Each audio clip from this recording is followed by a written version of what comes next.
Emma sat alone in the warm, bustling diner, her table set for two. The smell of grilled cheese and apple pie lingered in the air, and the clatter of plates mixed with light conversation. Her fiancé had been called into an emergency shift, leaving her sipping coffee and stirring her thoughts. As she looked around, her eyes landed on an elderly man in the far corner. He was hunched over a bowl of soup, alone, not saying a word. His clothes were clean but worn, his posture tired, and his eyes, those eyes held years of silence and stories no one had asked to hear. She watched as he took slow, quiet spoonfuls. No one noticed him. No one greeted him. Emma felt a sudden weight in her chest, a sadness she couldn't ignore. He didn't look homeless, but he looked forgotten. She remembered her father once saying, "The worst kind of loneliness is being surrounded by people who don't see you." Driven by something deeper than politeness, she stood, walked over, and gently asked, "Excuse me, sir. Would you like to join me for dinner?" He looked up, confused, as if unsure she was talking to him. Slowly, he smiled, eyes softening, and nodded. It was a simple invitation. But neither of them knew then that this moment, this shared meal between strangers, would spark a connection that would change both of their lives in ways they couldn't have imagined. Sometimes, the kindest gestures begin with a seat at the table. As the noise in the diner began to settle, the clinking of cutlery and chatter giving way to a quiet hum, the elderly man paused. He looked at Emma, unsure if her invitation was genuine. But something in her eyes, a kindness, a warmth, moved him. Slowly, he stood, gathering his things with a quiet dignity, and shuffled over to her booth. She smiled and slid his menu toward him. His name was Walter. A retired English teacher. He shared that his wife had passed away 8 years ago, and with no children or close family, holidays were now just dates on a calendar. Emma listened as he spoke, and what began as stilted small talk soon bloomed into something deeper. They spoke of books, Miles Davis records, and the quiet ache of grief. He chuckled as he recalled former students, some of whom had gone on to do great things. Emma shared her own fears, about her career, about getting married, about losing people she loved. Then, mid-conversation, Walter grew quiet. He looked down at his half-empty cup of coffee, then up at her. "You know," he said softly, "you're the first person I've had dinner with in over 6 years." His voice wavered with emotion. Emma felt a lump rise in her throat. She reached across the table, resting her hand gently on his. In that moment, a simple act of kindness became something sacred, two lonely hearts finding comfort in each other's presence. The diner had thinned out, the lights dimmed slightly, casting a cozy glow across the booths. A kind waitress, noticing the rare connection between Emma and Walter, brought them slices of warm apple pie. On the house, she smiled. The gesture added another layer of warmth to an already unexpected evening.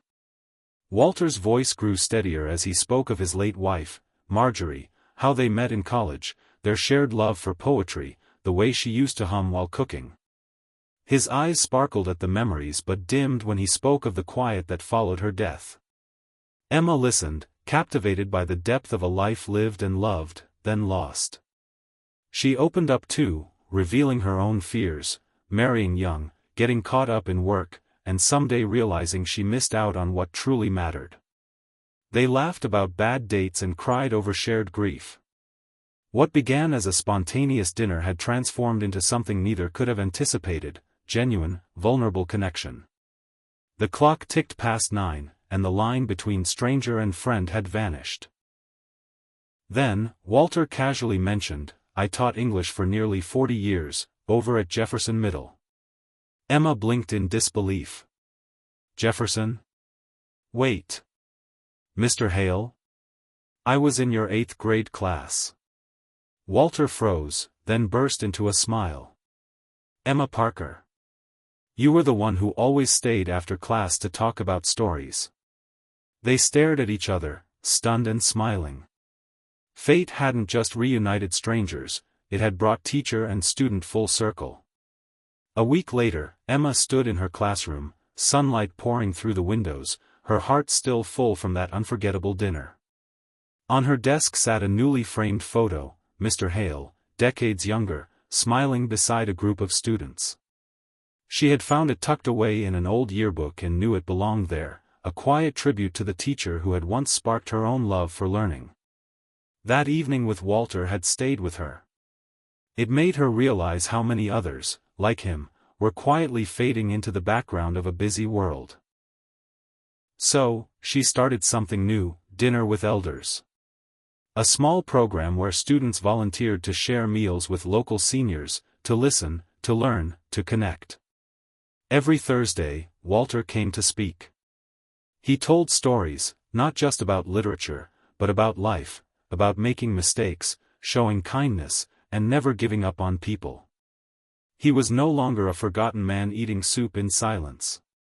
Now, he stood before a sea of young faces, all leaning in to hear every word. One day, after a particularly moving session, a shy student lingered behind. "Mr. Hale," the boy said, his voice quiet but steady, "I want to be a teacher because of you." Walter's eyes filled with tears.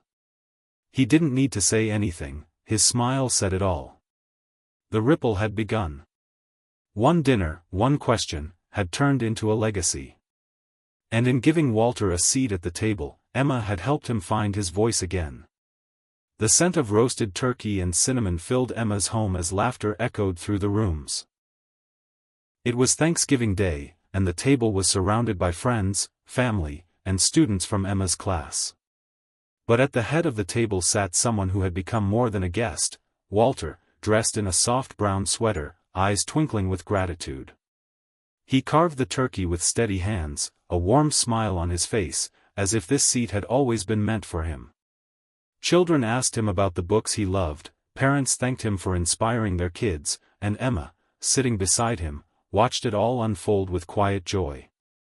What had started with an empty seat at a diner became something far greater.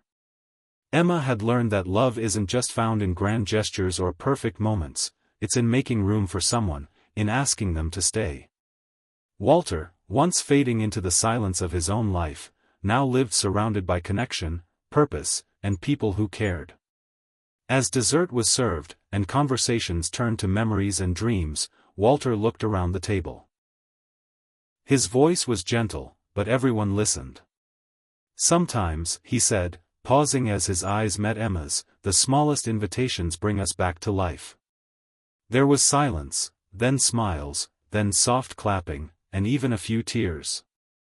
It wasn't just Thanksgiving. It was a celebration of kindness, of second chances, and the beautiful truth that no one is ever truly alone when someone dares to reach out.